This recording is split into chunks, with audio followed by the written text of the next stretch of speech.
All right, this is my side of the home automation project. I will go through a little bit of the hardware now. So right here at the bottom, I've got my ESP32 that is connected to the Wi-Fi, and what that is doing is that's connected to our cloud system. It's publishing data sent from the AT Megaboard, and it is subscribing to commands from our application and sending that to the AT Megaboard through serial communication with these two lines here. I've got this is a logic leveler because these two boards operate at two different voltages. So the ESP32 operates at 3.3 and the AT Mega operates at 5. So that is how data is sent between the AT Mega board and the microcontroller and the ESP32. I'll just go through some of the power control. I've got these three relays, and they're controlling these three power points up here. So we've got the switch side of all the relays going to the actives of these three power cables, which feed those power points. And the common of the relays going to this power cable here, which is disconnected at the moment. And that's how the power points are supplied power.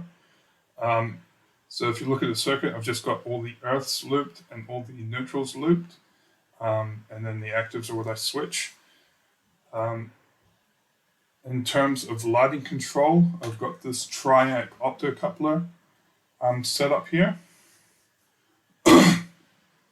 So what I can do, that allows me to do phase cutting, so I can dim the LED light that I've got attached to it. So that's just simulating a lighting circuit. So what happens is I've got this transformer here, which it just is connected to the main supply. So if you look, it's looped all the way across. The active goes to the main supply and the neutrals are just looped. That goes to this op amp up here. And what that's doing is generating a square wave based on the AC cycle, so a 50 hertz square wave. And every time I get a logic level change, I know when the zero crossing of the AC starts. So that's just an external interrupt, which I haven't connected because I won't connect it until the power is applied. And yeah, that's just going to be attached to pin 3, which is interrupt 5 on the microcontroller. And what that does is I'll start a timer from the point that that is triggered until a certain point in this AC cycle, up to 10 milliseconds. And then I will send a pulse to this triac, or to this op amp, which will activate this triac and turn the lights on at some point during the sine wave. And that will allow me to get different AC voltage levels so that the LED can dim. In terms of power measurement, I've got two transformers here and one transformer at the bottom. This transformer at the bottom is connected straight to the main supply, and the output is connected here. And then I've got one transformer that's connected to the lighting circuit. So that's going to give me a voltage measurement on the lighting circuit. Because the three power relays are all connected to the main supply, I can use that transformer to calculate the voltage on all my power circuits. I've got these two current transformers here. So that will step down the current going to these two power points here. I've only got two, so I can only measure the power on two circuits, which I've chosen as these two power circuits, power circuit 2 and 3. The rest of the displays are going to be in watts, but they're going to be displaying voltages. So then I've got the transformers and the current transformers and the voltage transformers connected to these DC biasing circuits, which step the voltage signals down to 5 volts peak to peak and raise them above the zero, so I can make measurements on my 18 mega board with the ADCs. So I've got 5 channels there, 3 voltage and 2 current. Also, I was going to measure the voltage on L2, but because I don't have an L2 circuit, what I will do is connect this variac here and show you the measurements on that. So it is all connected. Yep, and that is basically how the measurements are done. So I'll go through the apps. On the top left of the screen, I've got the MQTT lens, which is looking at the messages being published. So I've got 2 topics here, home automation project / data and home automation project / command. So the command is looking at messages sent from the application, and data is looking at messages sent from the 18 mega board. So as you can see, every second I'm getting a message on the data channel, and what that's doing is every second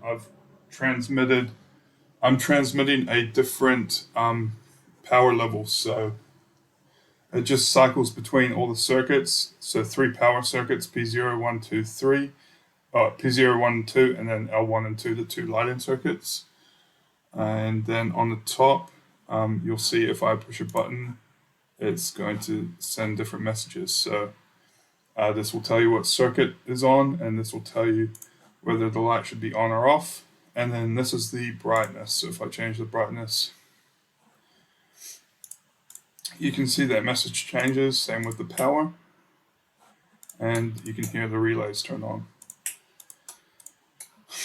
Okay, so now I'm going to connect the power, and what you should see is power 1 circuit.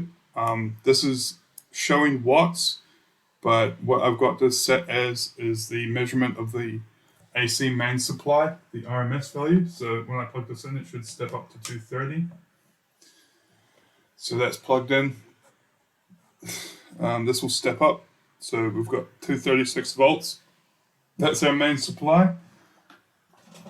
I'll just see how accurate it is with my multimeter.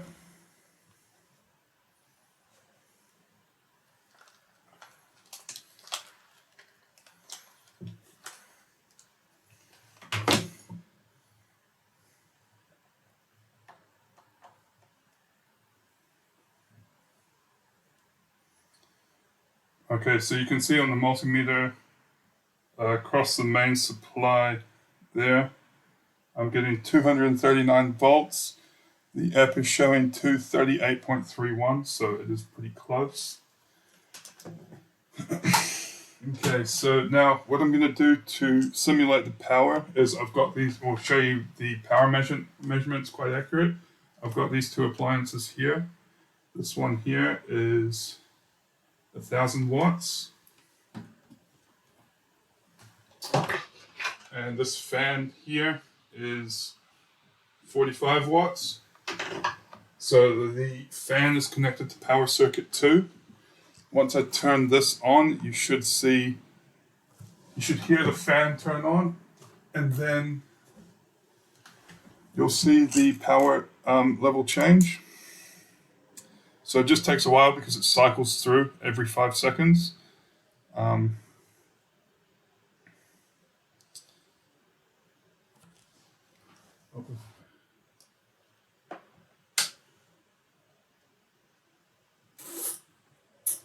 Sorry.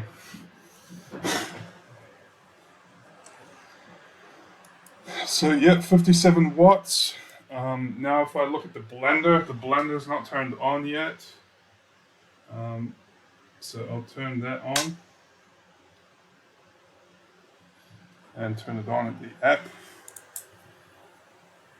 So the blender's now on. If I push that,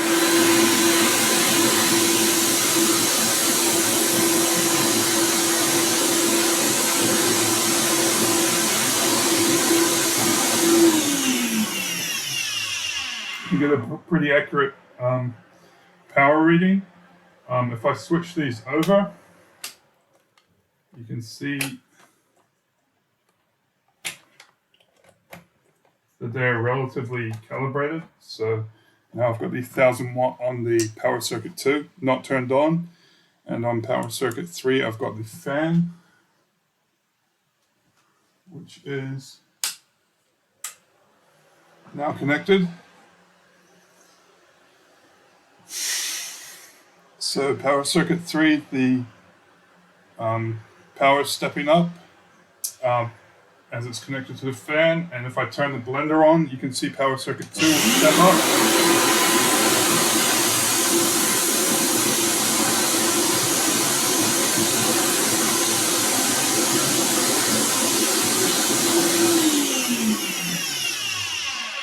So that is the power. Now if I look at the lighting side on the application, the lighting is connected to lighting circuit 1, and the variac is connected to lighting circuit 2. So when I turn the variac on, you'll see the current power turn up because it is just measuring the voltage at the moment. So if I turn that on, you can see the voltage has stepped up. So we're looking at about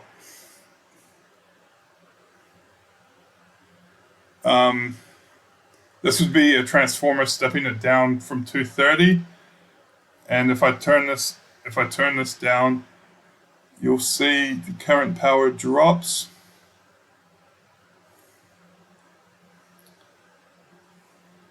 If I turn it up, it will go back up.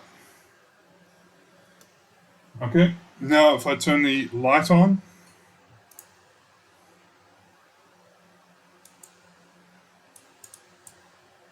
sorry, I need to connect the external interrupt, which I forgot to do. So that just connects to pin 3.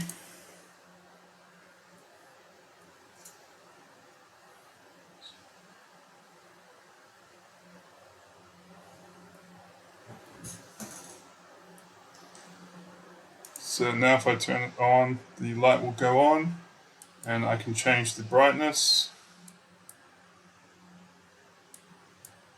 and turn it off at the lowest brightness. And you'll see this is measuring what the voltage is. So when it's off, it's pretty close to 0. If I get it to about halfway, the voltage should go up to about 120, 140. Maybe if I go halfway.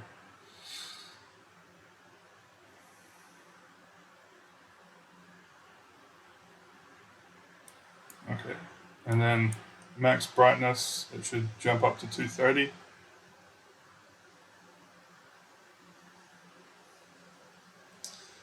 Yep, 245.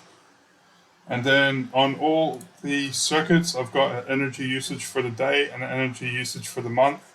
So every 5 seconds, I just divide this value here by 1.2 million, and that will give me my kilowatt hours. And if I just keep incrementing that, that will give me energy usage in kilowatt hours. And this will be updated every day, and this one will be updated every month. And that is pretty much it.